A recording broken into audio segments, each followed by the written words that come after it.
ರಾಜ್ಯ ಪ್ರಾಸಿಕ್ಯೂಷನ್ ರೇಣುಕಾಸ್ವಾಮಿ ಕೊಲೆ ಪ್ರಕರಣಕ್ಕೆ ಸಂಬಂಧಪಟ್ಟಂತೆ ಕೊಟ್ಟಿರುವಂತಹ ರೆಗ್ಯುಲರ್ ಜಾಮೀನು ರದ್ದು ಕೋರಿ ಸುಪ್ರೀಂ ಕೋರ್ಟ್ಗೆ ಒಂದು ಅರ್ಜಿಯನ್ನು ಸಲ್ಲಿಕೆ ಮಾಡುತ್ತೆ ರಾಜ್ಯ ಪ್ರಾಸಿಕ್ಯೂಷನ್. ಹಾಗಾಗಿ ಇದೇ ಅರ್ಜಿಯ ವಿಚಾರಣೆ ಸುಪ್ರೀಂ ಕೋರ್ಟ್ನಲ್ಲಿ ನಿನ್ನೆ ಸುದೀರ್ಘವಾಗಿ ಆಯಿತು. ಬಟ್ ನಿನ್ನೆ ಸುಪ್ರೀಂ ಕೋರ್ಟ್ ವ್ಯಕ್ತಪಡಿಸಿರುವಂತಹ ಅಭಿಪ್ರಾಯ ನಿಜಕ್ಕೂ ಆತಂಕ ಸೃಷ್ಟಿ ಮಾಡಬೇಕು. 7 ಜನ ಆರೋಪಿಗಳಿಗೂ ಕಾರಣ ಜಾಮೀನು ಕ್ಯಾನ್ಸಲ್ ಆಗ್ಬಿಡುತ್ತಾ ಆ ಮಟ್ಟಿಗಿತ್ತು ಸುಪ್ರೀಂ ಕೋರ್ಟ್ನ ಅಭಿಪ್ರಾಯ. ಬಟ್ ಇಷ್ಟೆಲ್ಲ ಬೆಳವಣಿಗೆ ಆದ್ರೂ ಕೂಡ ದರ್ಶನ್ ಮಾತ್ರ ಡೋಂಟ್ ಕೇರ್.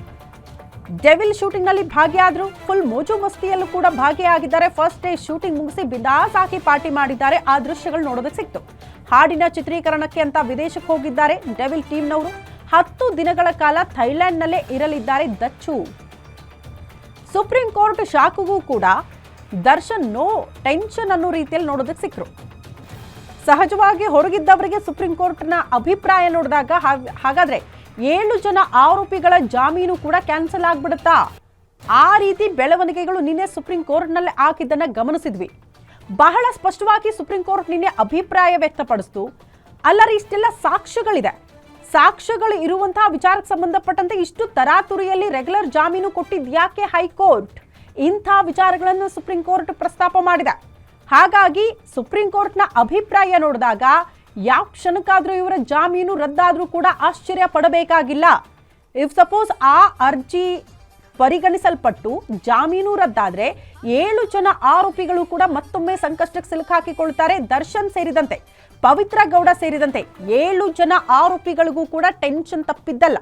ಹಾಗಾಗಿ ಮತ್ತೆ 22ಕ್ಕೆ ಸುದೀರ್ಘವಾಗಿ ಈ ಅರ್ಜಿಯ ವಿಚಾರಣೆ ಮಾಡ್ತೀನಿ ಅಂತ ಸುಪ್ರೀಂ ಕೋರ್ಟ್ ಹೇಳಿರೋದ್ರಿಂದ ಮತ್ತೆ ಒನ್ಸ್ ಅಗೇನ್ 22ಕ್ಕೆ ಸುಪ್ರೀಂ ಕೋರ್ಟ್ ಅಂಗಳದಲ್ಲಿ ಏನಾಗುತ್ತೆ ಇವರ ಭವಿಷ್ಯ ಅನ್ನೋದು ಕೂಡ ಈ ಕ್ಷಣಕ್ಕೂ ಪ್ರಶ್ನೆಯಾಗಿದೆ.